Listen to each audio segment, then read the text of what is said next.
Anne Rice, eu acredito que a maioria de vocês conheçam, mesmo que não tenha lido nenhum dos seus livros. Ela é responsável pelas crônicas vampirescas, Entrevista com o Vampiro, Rainha dos Condenados, Vampiro Lestat, vários grandes sucessos da literatura que foram adaptados para o cinema, entre outras histórias de bruxas, de múmia, enfim. Uma grande escritora que infelizmente nos deixou não faz muito tempo e que em seu tempo entre nós nos presenteou com alguns ensinamentos sobre escrita, sobre a produção literária na página que ela tinha no Facebook. E hoje a gente vai compartilhar um pouquinho desse ensinamento. Bru, que está aqui do meu lado, vai ler. Não são todas. Bru separou aqui 14 das dicas dela. E eu vou reagir, falar o que eu acho, o que eu penso a respeito daquilo, concordando ou discordando. E claro que para discordar de alguma dica da Anne Rice, eu vou tentar embasar meus argumentos de outros escritores, porque afinal de contas, eu pessoalmente não sou ninguém. Vamos lá, Bru.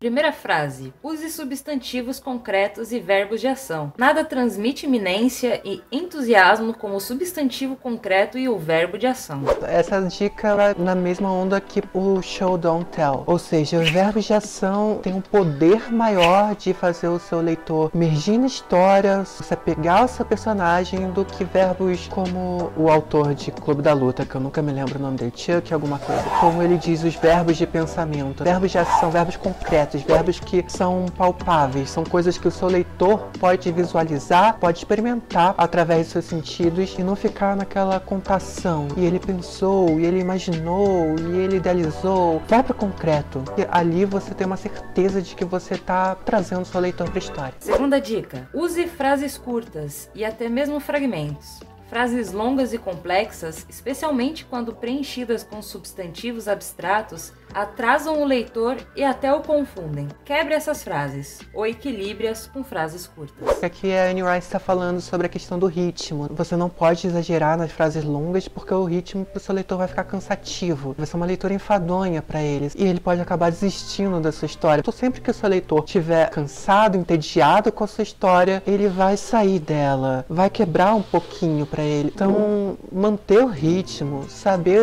se aproveitar das frases curtas para dar uma certa velocidade, para dar uma certa dinâmica para o seu texto, mas também, claro, mesclando de vez em quando uma frasezinha mais comprida. Fazendo isso, você vai conseguir dar um ritmo muito mais atrativo para o seu leitor. Terceira dica. Não existe em escrever parágrafos de uma frase ou parágrafos curtos. Nunca enterre uma revelação importante, ou surpresa, ou gesto físico relevante de um personagem no final de um parágrafo. Mova isso para o novo parágrafo. Eu acho muito legal como a Anne Rice, ela tá pensando na arquitetura do texto, na arquitetura ali dos parágrafos, como que uma revelação, um detalhe importante pode ser absorvido com muito mais intensidade para o seu leitor se ele tiver em destaque. E aí é realmente uma coisa de arquitetura da página. O jeito como você molda os seus parágrafos vai estar interferindo diretamente no jeito como o seu leitor está interagindo com aquela história. Você mover uma revelação importante para o começo de um parágrafo, dá vida a ela. Se aquele pedaço merece uma vida a mais, é legal colocá-lo ali em vez de colocar no finalzinho do parágrafo, ou pior, no meio do parágrafo. São as partes mais escondidas. E não pesando a mão nos parágrafos, também por uma questão de ritmo, como a gente falou na dica anterior. Perfeito mesmo. A gente tem que pensar como o leitor vai ler a nossa história. Quarta dica. Pegue leve no uso de conjunções como mas, e, ainda e no entanto. A prosa pode parecer fluida para você quando as usa, mas se voltar e removê-las, a prosa pode ficar ainda mais fluida. Isso é uma coisa que eu já tinha falado no meu vídeo sobre alguma coisa com palavras para evitar usar, palavras para não usar. Eu vou deixar aqui no card. Conjunções, não é não use, não tem regra nesse sentido. E é claro que é natural, conjunções são palavras muito comuns, né? Mas, e, porém, só que tem uma medida certa, que às vezes, por uma questão de trazer algo da nossa oralidade para o texto, mesmo que sem querer, mesmo que intuitivamente, a gente acaba tendo um vício linguístico de apelar muito para elas. Tenta construir o seu texto com menos dessas conjunções. Experimenta para ver como é que fica. Interrompe mais as frases se for preciso para preservar a lógica do texto. Tenta pensar outras maneiras de dizer aquilo sem essas conjunções, que é também algo que vai deixar o seu texto mais dinâmico. Mas claro, essa é aquela dica pra gente usar com uma certa parcimônia, tá? Não sai cortando cortando tudo que é mais e do seu texto, porque pode ser que você prejudique o sentido e também em algum nível eles vão ajudar sim na dinâmica do seu texto. Então observe bem onde eles estão atravancando, onde eles estão fazendo o texto fluir. Uma coisa sempre legal quando você estiver revisando, leia em voz alta para você ver onde a sua narrativa está indo legal, fluindo, e quando ela começa a engasgar. E quando ela começar a engasgar, preste atenção nessas conjunções. Quinta dica: repita o nome do personagem com frequência no diálogo e na narrativa. Não escorregue em ele ou ela por longos períodos, porque muitos leitores que leem rápido terão que voltar para determinar quem está falando, sentindo ou assistindo a ação. Use os nomes próprios. Essa dica, na verdade, tem a ver muito com a sintaxe do seu texto. E isso é um assunto bastante complicado. Isso é um dos motivos pelo qual eu sempre falo para vocês que não adianta só saber contar histórias para ser um bom escritor. Você precisa ter um domínio também da sua língua. Muita gente se enrola nessa parte de deixar claro quem é que está cumprindo aquela função no texto. Quando há interação, qual daqueles personagens está fazendo essa ação? Tem muita gente que usa o nome da personagem primeiro e depois usa ela. Mas, digamos, tem duas personagens femininas na história. Tá claro que o ela está se referindo à personagem da frase anterior ou não tá claro? Porque às vezes você mencionou as duas personagens na frase anterior, aí depois você manda um ela. Isso pode ser perigoso, então é uma coisa que você tem que ficar atenta. Um recurso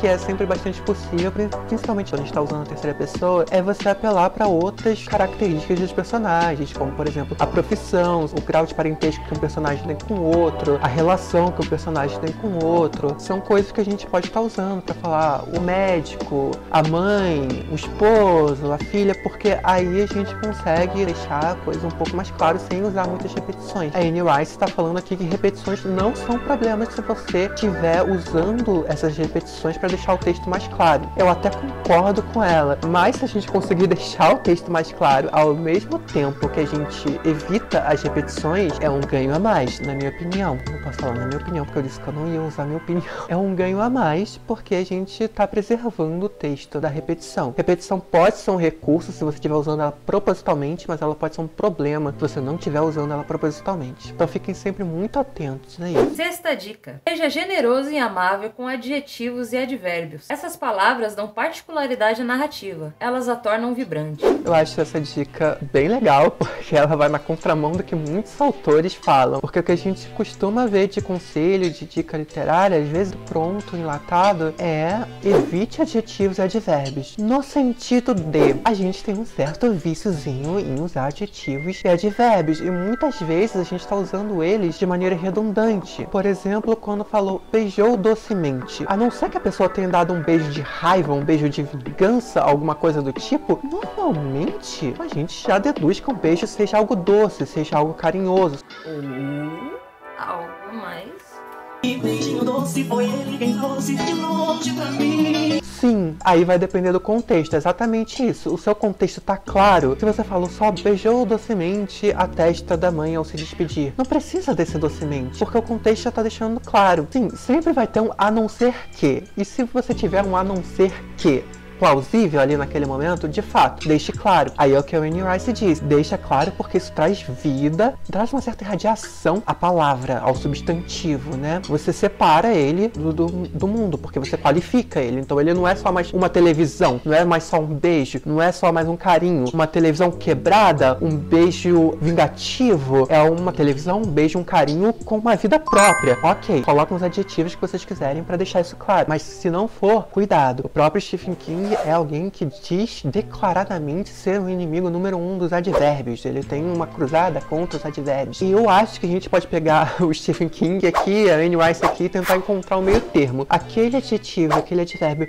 de fato, vai acrescentar alguma coisa, vai trazer uma informação que vai dar vida, aquilo precisa ser iluminado ou não? Se a resposta for sim, vai em frente. Eu amo adjetivo, amo sair tacando adjetivo nas coisas. Então, assim, sou propensa à escola da Anne Rice mais do que a do Stephen King. Mas, pondere-se também. Sétima dica: se o enredo der uma guinada altamente improvável, reconheça isso fazendo com que os personagens reconheçam também essa guinada. Essa é uma dica que tá falando pra gente sobre verossimilhança. A verossimilhança, como a Anne Rice tá dizendo aí, não quer dizer que você não vai criar surpresa, que não vai acontecer uma coisa inesperada. Ela quer dizer que essa coisa inesperada, essa coisa que pode até ser meio mirabolante, ela é compreendida como sentimental pelos seus personagens. Ela impacta eles no mesmo nível que impacta os seus leitores. Ela não pode acontecer e parecer um elemento a mais apenas da sua história. Ela tem que ser forte, tem que causar um efeito igualmente forte nos seus personagens. Só fazendo uma ressalva. Para a verossimilhança funcionar, claro, ela tem que estar coerente dentro das regras desse mundo literário que você está montando na sua história. Ela não pode vir do nada. Ela tem que ser trabalhada, mesmo que discretamente, mesmo que ali meio escondido do leitor, no subtexto, ela tem que ser trabalhada desde o comecinho para chegar ali e explodir na cara das pessoas. Um exemplo muito claro disso, bem interessante, é o filme, que teve a série na Netflix também, Por Trás dos Seus Olhos, que é uma coisa sobre viagem astral, né? Uma mulher começa a ensinar a outra como fazer essa projeção astral, e no final tem um plot twist. Não vou falar aqui, não só para não estragar a experiência de vocês, mas também porque eu acho que é melhor vocês ou lerem ou assistirem, para vocês compreenderem bem o que eu tô falando, que parece muito extraordinário, plot twist que se surpreende, mas ele tem coerência dentro da narrativa, ele tem uma lógica que foi plantada ali. É isso que a Anne Rice está dizendo. Oitava dica.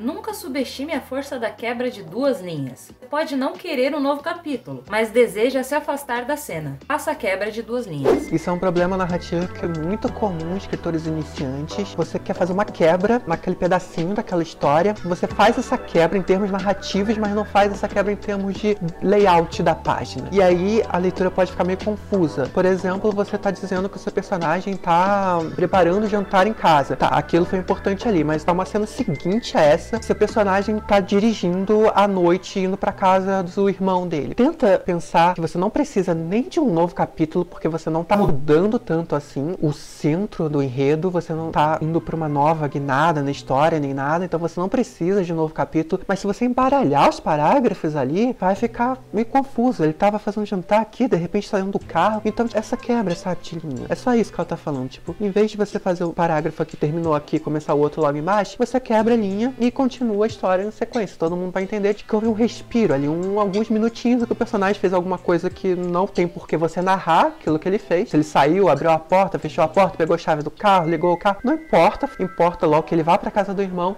Então você faz essa quebra e já vai ficar tudo claro. Nona dica. Nunca fique preso pensando que se um personagem abre uma porta, ele necessariamente precisa fechá-la.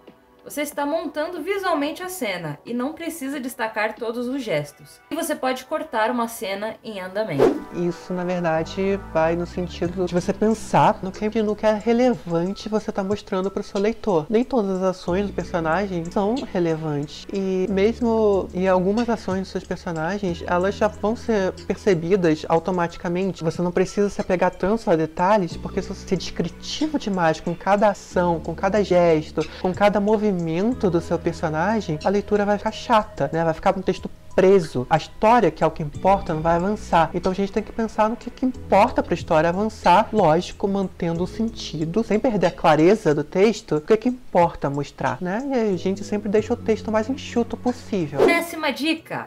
Pontos de vista múltiplos podem ser revigorantes para o leitor. A mudança do ponto de vista pode ser emocionante, e vários pontos de vista dão a oportunidade de revelar o mundo de uma maneira que um único ponto de vista não conseguiria. Livros favoritos com vários pontos de vista para mim são Guerra e Paz e O Poderoso Chefão. Olha, gosto dessa dica, eu acho que faz sentido. Trazer pontos de vista diferentes pode enriquecer o seu texto. Ficar preso num ponto de vista não é um problema necessariamente. Na verdade, em termos literários apenas e não mercadológicos, a diferença entre romance e novela é exatamente essa. Não é o tamanho do texto, mas sim que novela só apresenta o ponto de vista de um personagem, enquanto que o romance apresenta múltiplos pontos de vista. Agora, muito cuidado, que eu também vejo muita gente empolgada demais com essa coisa de múltiplos pontos de vista, principalmente quando livros como A Crônica de Gelo e Fogo, Game of Thrones, estava muito na moda, e Game of Thrones apela bastante para são vários pontos de vista, sempre sem parar, vão deixar a sua narrativa mais difícil de ser controlada, tá? A interação entre esses diferentes pontos de vista também é uma coisa que vale a pena a gente refletir. Essa história precisa de diversos pontos de vista ou poucos pontos de vista. O próprio George Martin, que a